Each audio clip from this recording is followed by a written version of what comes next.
28 दिनों तक चला वह भीषण मल्ल युद्ध, जिसमें पहली बार भगवान श्री कृष्ण भी घुटनों पर आ गए थे। राम भक्त जांबवान का मुष्टिका प्रहार इतना तीव्र था कि वह सीधे श्री कृष्ण के वक्षस्थल पर जा टकराया। इतिहास में बस एक ही पल जब किसी का वार उन पर भारी पड़ा। लेकिन यह युद्ध शुरू क्यों हुआ? स्यमंतक मणि को लेकर श्री कृष्ण पर आखिर कौन सा ऐसा कलंक लगा था? स्वर्ग के देवगण भी विस्मित थे श्री कृष्ण की हालत देखकर। त्रेता का चिरंजीवी और द्वापर का भगवान आमने सामने टकराने वाले थे।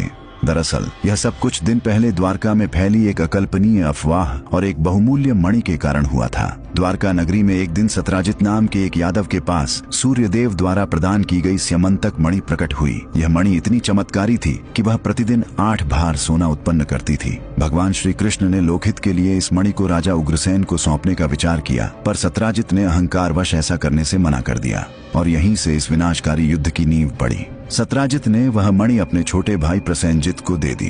प्रसेनजित जब उस मणि को धारण कर आखेट के लिए वन में गया तो जंगल में एक भयंकर सिंह ने उसे मार डाला और मणि छीन ली। और तब ऐसा हुआ कि पूरा संसार हक्का बक्का रह गया। पर उस सिंह को भी नहीं पता था कि उसका सामना किससे होने वाला है। वह नहीं जानता था कि वह सिर्फ काल को ही नहीं बल्कि महाकाल के भक्त को ललकार रहा है। अगले ही पल एक विशालकाय बलशाली रक्ष उस सिंह के सामने आ खड़ा हुआ। वह रक्ष कोई और नहीं, रक्षराज जांबवान थे, जो त्रेता युग से ही भगवान श्री राम के आदेश पर पृथ्वी पर निवास कर रहे थे। जांबवान ने उस सिंह को क्षण भर में ही मार गिराया और स्यमंतक मणि लेकर अपनी गुफा में चले गए। इधर प्रसेनजित की हत्या के बाद द्वारका में यह विनाशकारी अफवाह फैल गई कि श्री कृष्ण ने ही मणि चुराने के लिए प्रसेनजित का वध किया है। और इसी क्षण भगवान पर घोर कलंक लगा और सभी की निगाहें उन पर टिक गईं। श्री कृष्ण पर लगा यह घोर कलंक, यह सुनते ही श्री कृष्ण ने अपने ऊपर लगे इस कलंक को मिटाने का निश्चय किया। द्वारका के यादवों को यह समझाना अत्यंत आवश्यक था कि वह निर्दोष हैं, और तब श्री कृष्ण ने एक ऐसा कदम उठाया जिसकी कल्पना भी किसी ने नहीं की थी। अतः उन्होंने प्रसेनजित को ढूंढने के बहाने उस भयंकर वन की ओर प्रस्थान किया। वन में उन्हें प्रसेनजित और उसके घोड़े का कंकाल मिला, जिसके पास ही सिंह के पद चिन्ह थे। श्री कृष्ण ने सिंह के पद चिन्हों का पीछा किया और देखा